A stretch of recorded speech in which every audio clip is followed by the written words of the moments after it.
मी पुरुषोत्तम रणदिवे।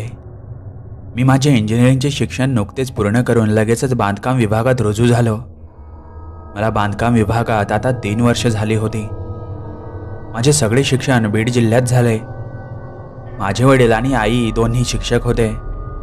आई अजूनही माध्यमिक शाळेत आहे आणि वडील सेवानिवृत्त झाले आहे। मला आधीपासून म्हणजे लहानपणापासून मोठमोठ्या इमारती कशा बांधल्या जातात यावर खूप कुतूहल वाटत होते। मी ठरवले होते की मी मोठा झाल्यावर आपण सुद्धा अशाच इमारती तयार करू। माझे शिक्षण झाले। माझी प्रगती पाहून माझ्या काही वडिलांचे ओळखीचे कन्स्ट्रक्शन असलेले इंजिनियर यांनी मला संधी देऊन मला इमारती बांधण्याचे काम सोपवले आणि एक काम खूपच आठवणीतले मिळाले। ते म्हणजे की बीड जिल्ह्यातील एक धरण यावर काही कामे करायची होती। ते महाराष्ट्रातील बीड जिल्ह्यातील सिंदफणा नदीवर सिंचन बांधलेले धरण आहे। मातीचा भराव व दगडी बांधकाम असलेल्या या धरणाची लांबी 64,088 मीटर असून कमाल उंची 35.60 मीटर आहे। पण गेल्या काही वर्षांपासून या ठिकाणी काही गळती होत होती। ती सुधारण्यासाठी आणि काही ठिकाणी नवीन बांधकाम करण्यासाठी मला नेमण्यात आले होते। काही दिवसांपासून विद्युत प्रकल्प खंडित होत होता। विजेची अडचण निर्माण होत होती। या धरणाचा मुख्य उद्देश म्हणजे हाच होता की आजूबाजूच्या गावातील विजेचा प्रश्न दूर होईल।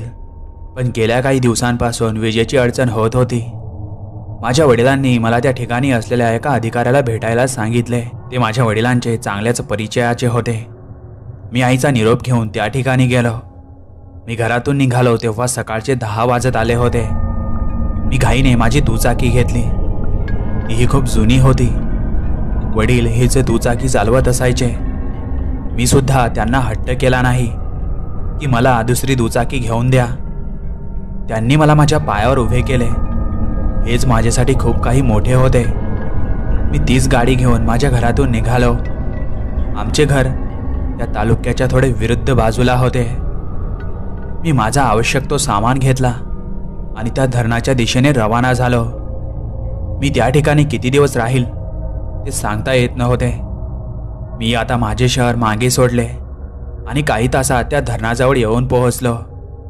त्या ठिकाणी बरेच लोक काम करत होते, पण त्यात योग्य मांडणी नव्हती। त्यांना 1-2 व्यक्ती सूचना देत होते। मी लांबूनच ते सगळे पाहत होतो। त्या धरणाच्या पहिल्या आणि दुसऱ्या दरवाजात पाणी जास्त प्रमाणात बाहेर पडताना दिसत होते। त्या मानाने बाकीच्या दाराचे पाणी संत गतीने बाहेर पडत होते। मला पाहताच तो व्यक्ती माझ्याकडे आला आणि मला म्हणाला, नमस्कार रणदिवे साहेब, मी सुहास कारंडे। मला घाटपांडे साहेबांनी सांगितले तुमच्याबद्दल। आपल्याला लवकरच हे काम करावे लागणार आहे। तो सुहास नावाचा व्यक्ती मला हट्ट करत म्हणाला, आधी मी तुम्हाला तुमच्या राहण्यासाठी असलेली खोली दाखवतो, मग आपण त्या ठिकाणी जाऊ। तो त्याच्या डोक्यावरची पिवळी टोपी व्यवस्थित करू लागला। आता 1 वाजत आला होता। आम्ही त्याजवळच असलेल्या एका लांबलचक असणाऱ्या एका मोठ्या खोलीजवळ आलो। त्याने मला आत नेले। आत काही थोडे सामान होते।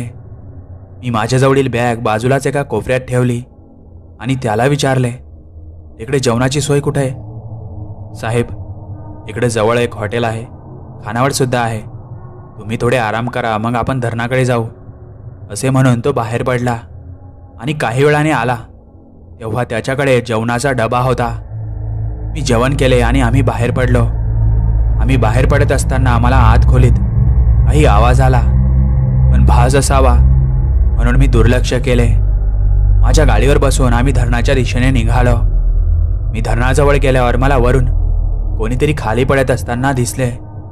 एक कोणीतरी मजूर असावा। मी माझ्या मागे बसलेला सुहासला म्हणालो, अरे ते बघ कोणीतरी पडले, चल लवकर। मी लगबगीने त्या धरणाजवळ गेलो। मी पुढे होतो आणि सुहास मागून पळत येत होता। मी त्या ठिकाणी काम करत असलेल्या लोकांना हीच गोष्ट सांगितली।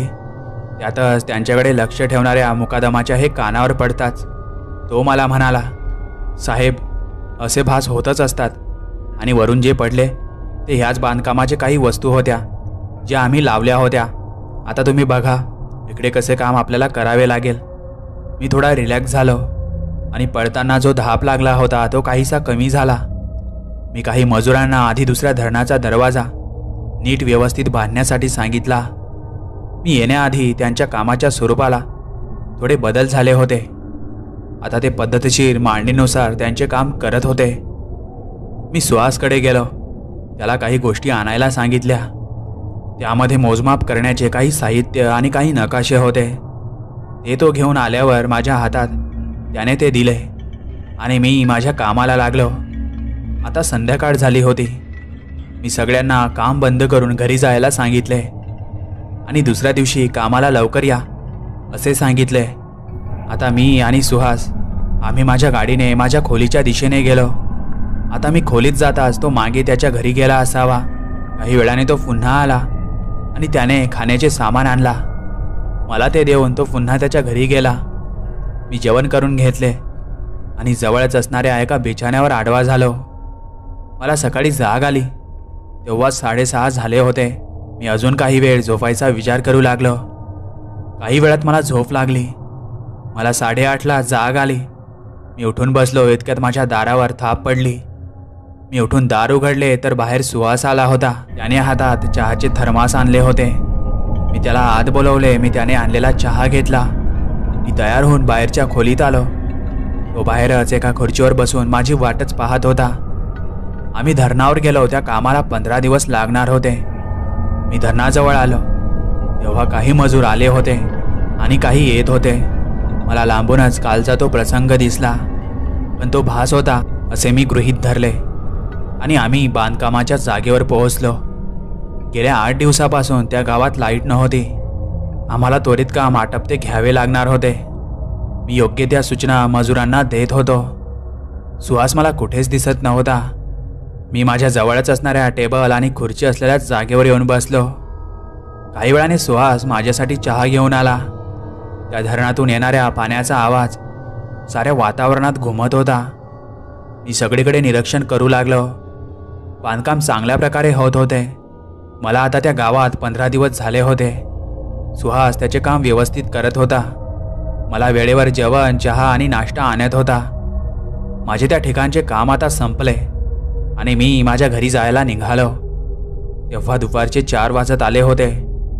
मी सुहासचे घर पाहण्यासाठी आजूबाजूला तपास करू लागलो, पण नेमका जायच्या वेळी तो बाहेरगावी गेला असावा असे मला वाटले. मी एकदा त्या धरणाकडे गेलो. ते आता व्यवस्थित चालू होते. आता दुसऱ्या दिवसपासून त्या गावात लाईट येणार होती. मी त्या धरणाच्या एका बाजूला उभा होतो. माझ्या मागे सुहास आला आणि मला म्हणाला, साहेब, मी तुमचे मनापासून आभार मानतो की तुमच्या योग्य मार्गदर्शनामुळे या ठिकाणी विजेची अडचण दूर झाली. माझे हे स्वप्न तुम्ही पूर्ण केले. तुमचे मनापासून आभार. अरे, हे तर माझे काम होते. हे माझे कर्तव्य आहे. तू कुठं होतास? मी तुझीच वाट पाहत होतो. मी मागे वळत त्याला म्हणालो. इतक्यात लांबून तो मुकादम माझ्याकडे येत असताना मला दिसला. माझ्याजवळ येताच तो मला म्हणाला, साहेब, 20 दिवसापूर्वी तुम्ही या ठिकाणी आला होता. तेव्हा तुम्ही पडतच या ठिकाणी वर आला होता. तेव्हा तसेच काही दिवसापूर्वी धरणावर काम करत असलेला एक कर्मचारी आत पाण्यात पडून मेला. त्याचे स्वप्न असेच होते की लवकरच या गावात लाईट यावे. सुहास कारंडे नाव होते त्याचे. तुम्ही ज्या खोलीत राहत होता त्याच ठिकाणी तो राहायचा. हे ऐकून तर माझ्या पायाखालची जमीनच सरकली. मी आजूबाजूला पाहिले तर मला सुहास कुठेही दिसत नव्हता. मी तसाच कोणाशी न बोलता माझ्या दुचाकीकडे गेलो आणि तिला चालू करून बीडच्या दिशेने निघालो. मला त्या सुहासच्या आठवणीने भारावून सोडले होते. त्याने न कळतच माझ्या मनात त्याच्या वागणुकीने घर बनवले होते. मी माझ्या अश्रूसहित माझ्या घरी पोहोचलो, पण तो सुहास मात्र माझ्या आठवणीत अजूनही आहे. मित्रांनो, तुम्ही आपलं चॅनल अजूनही सबस्क्राईब केलं नसेल तर नक्की सबस्क्राईब करा आणि कमेंट करायला विसरू नका.